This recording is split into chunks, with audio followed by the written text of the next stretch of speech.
ವೀಕ್ಷಕರೇ, ಪ್ರಧಾನ ಜಿಲ್ಲಾ ಮತ್ತು ಸತ್ರ ನ್ಯಾಯಾಧೀಶರವರ ಕಚೇರಿ ಚಾಮರಾಜನಗರದಲ್ಲಿ ಖಾಲಿ ಇರುವಂತಹ ಶೀಘ್ರ ಲಿಪಿಗಾರರು ಹುದ್ದೆಗಳಿಗೆ ಅರ್ಜಿಯನ್ನು ಕರೆದಿದ್ದಾರೆ ಮತ್ತು ವಯೋಮಿತಿಯನ್ನು 5 ವರ್ಷಗಳ ವಯೋಮಿತಿ ಸಡಿಲಿಕೆಯನ್ನು ಸಹ ನೀಡಿದ್ದಾರೆ. ಈ ಒಂದು ಹುದ್ದೆಗಳ ಬಗ್ಗೆ ಸಂಪೂರ್ಣ ಮಾಹಿತಿಯನ್ನು ನಿಮಗೆ ತಿಳಿಸ್ಕೊಡ್ತೀನಿ. ವಿಡಿಯೋ ಸ್ಕಿಪ್ ಮಾಡ್ದಂಗೆ ಪೂರ್ತಿ ವಿಡಿಯೋವನ್ನು ನೋಡಿ. ವೀಕ್ಷಕರೇ, ಪ್ರಧಾನ ಜಿಲ್ಲಾ ಮತ್ತು ಸತ್ರ ನ್ಯಾಯಾಧೀಶರವರ ಕಚೇರಿ ಚಾಮರಾಜನಗರದಲ್ಲಿ ಖಾಲಿ ಇರುವಂತಹ ಶೀಘ್ರ ಲಿಪಿಗಾರರು ಹುದ್ದೆಗಳಿಗೆ ಅರ್ಜಿಯನ್ನು ಕರೆದಿದ್ದಾರೆ. ಹಾಗಾದರೆ ಎಷ್ಟು ಹುದ್ದೆಗಳು ಅಂತೇಳಿ ನಾವು ನೋಡಿದ್ರೆ 2 ಶೀಘ್ರ ಲಿಪಿಗಾರರು ಹುದ್ದೆಗಳಿಗೆ ಅರ್ಜಿಯನ್ನು ಕರೆದಿದ್ದಾರೆ. ಇದು ಗ್ರೇಡ್ 3 ಹುದ್ದೆಗಳಾಗಿರ್ತವೆ, ಹಿಂಬಾಕಿ ಹುದ್ದೆಗಳಾಗಿರ್ತವೆ. ಮತ್ತು ಈ ಒಂದು ಹುದ್ದೆಗಳಿಗೆ ಅರ್ಜಿ ಸಲ್ಲಿಸಲಿಕ್ಕೆ ಕೊನೆಯ ದಿನಾಂಕ 13/4/2026 ಕೊನೆಯ ದಿನಾಂಕವಾಗಿರುತ್ತದೆ. ಮತ್ತು ಈ ಒಂದು ಹುದ್ದೆಗಳಿಗೆ ಸಂಬಂಧಪಟ್ಟಂತೆ ನಿಮಗೆ ಹೆಚ್ಚಿನ ಮಾಹಿತಿ ಬೇಕು ಅಂತಂದರೆ ಅಧಿಕೃತ ವೆಬ್ಸೈಟ್ ಆದ chamrajnagar.dcourts.gov.in/online-recruitments ಈ ಒಂದು ವೆಬ್ಸೈಟ್ಗೆ ಹೋಗಿ ಈ ಒಂದು ಹುದ್ದೆಗಳ ಬಗ್ಗೆ ಹೆಚ್ಚಿನ ಮಾಹಿತಿಯನ್ನು ನೀವು ಪಡ್ಕೋಬೋದಾಗಿರುತ್ತದೆ. ಮತ್ತು ಈ ಒಂದು ಹುದ್ದೆಗಳಿಗೆ ಸಂಬಂಧಪಟ್ಟಂತೆ ನೀವು ಅರ್ಜಿ ಹಾಕಲಿಕ್ಕೆ ಕೊನೆಯ ದಿನಾಂಕವನ್ನು ನಾವು ನೋಡಿದ್ರೆ 13/4/2026 ರಾತ್ರಿ 11:59 ಮಾತ್ರ ಅವಕಾಶ ಇರುತ್ತೆ. ಇದು ಆನ್ಲೈನ್ ಮುಖಾಂತರನೇ ಅರ್ಜಿಯನ್ನು ಸಲ್ಲಿಸಬೇಕಾಗುತ್ತೆ ಅಂತೇಳಿ ಒಂದು ಮಾಹಿತಿಯನ್ನು ಇವರು ನೀಡಿದ್ದಾರೆ. ಯಾವುದೇ ರೀತಿಯ ಅರ್ಜಿಗಳನ್ನು ಸ್ವೀಕರಿಸುವುದಿಲ್ಲ ಅಂತೇಳಿ ಒಂದು ಮಾಹಿತಿಯನ್ನು ಇವರು ನೀಡಿದ್ದಾರೆ. ಈ ಒಂದು ಹುದ್ದೆಗಳಿಗೆ ಒಂದು ವೇತನ ಏನಿರುತ್ತೆ ಅಂತೇಳಿ ನಾವು ನೋಡಿದ್ರೆ 44,425 ರೂಪಾಯಿಂದ ಹಿಡಿದು 83,700 ರೂಪಾಯಿವರೆಗೂ ಒಂದು ವೇತನ ಇರುತ್ತೆ ಅಂತೇಳಿ ಒಂದು ಮಾಹಿತಿಯನ್ನು ಇವರು ನೀಡಿದ್ದಾರೆ.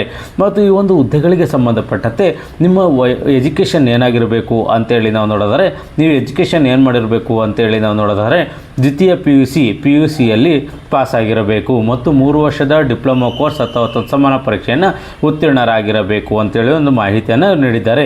PUC ಪಾಸಾಗಿರಬೇಕು ಅಥವಾ ಯಾವುದೇ 3 ವರ್ಷದ ಡಿಪ್ಲೊಮಾ ಕೋರ್ಸ್ ಅಥವಾ ತತ್ಸಮಾನ ಪರೀಕ್ಷೆಯಲ್ಲಿ ನೀವು ಪಾಸಾಗಿರಬೇಕು ಅಂತೇಳಿ ಒಂದು ಮಾಹಿತಿಯನ್ನು ನೀಡಿದ್ದಾರೆ. ಕರ್ನಾಟಕ ಪ್ರೌಢ ಶಿಕ್ಷಣ ಪರೀಕ್ಷಾ ಮಂಡಳಿ ವತಿಯಿಂದ ನಡೆಸುವ ಹಿರಿಯ ದರ್ಜೆ ಕನ್ನಡ ಮತ್ತು ಆಂಗ್ಲ ಭಾಷೆ ಬೆರಳಚ್ಚು ಮತ್ತು ಶೀಘ್ರ ಲಿಪಿ ವಿಷಯದಲ್ಲಿ ತೇರ್ಗಡೆಯನ್ನು ಹೊಂದಿರಬೇಕು ಅಂತೇಳಿ ಒಂದು ಮಾಹಿತಿಯನ್ನು ಇವರು ನೀಡಿದ್ದಾರೆ. ಅದೇ ರೀತಿ ಈ ಒಂದು ಹುದ್ದೆಗಳಿಗೆ ಸಂಬಂಧಪಟ್ಟಂತೆ ಏನು ಆಯ್ಕೆ ಪ್ರಕ್ರಿಯೆಲ್ಲ ಯಾವ ರೀತಿ ಇರುತ್ತೆ ಅಂತೇಳಿ ಒಂದು ವಿವರವಾಗಿ ಈ ನೋಟಿಫಿಕೇಷನಲ್ಲಿ ಕೊಟ್ಟಿದ್ದಾರೆ, ನೀವು ನೋಡ್ಕೋಬೋದಾಗಿರುತ್ತದೆ.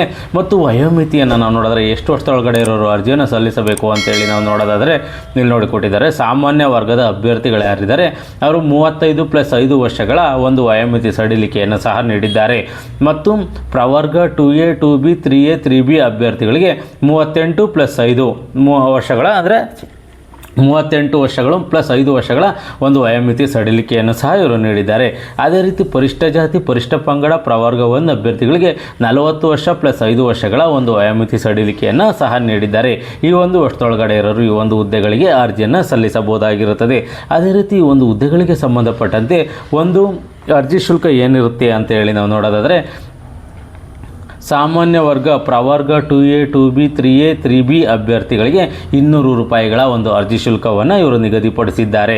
ಅದೇ ರೀತಿ ಪರಿಶಿಷ್ಟ ಜಾತಿ ಪರಿಶಿಷ್ಟ ಪಂಗಡ ಪ್ರವರ್ಗ 1 ಹಾಗೂ ಅಂಗವಿಕಲ ಅಭ್ಯರ್ಥಿಗಳಿಗೆ ಯಾವುದೇ ರೀತಿಯ ಅರ್ಜಿ ಶುಲ್ಕ ಇರುವುದಿಲ್ಲ, ಇವರು ಫ್ರೀಯಾಗಿ ಅರ್ಜಿಯನ್ನು ಸಲ್ಲಿಸಬಹುದಾಗಿರುತ್ತದೆ.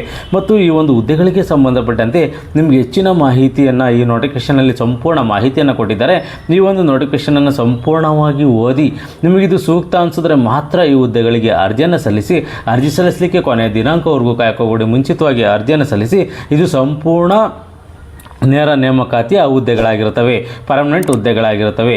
ಈ ಒಂದು ಮಾಹಿತಿ ನಿಮಗೆ ಇಷ್ಟವಾದರೆ ಸಬ್ಸ್ಕ್ರೈಬ್ ಮಾಡಿ, ಶೇರ್ ಮಾಡಿ ಮತ್ತು ಲೈಕ್ ಮಾಡಿ.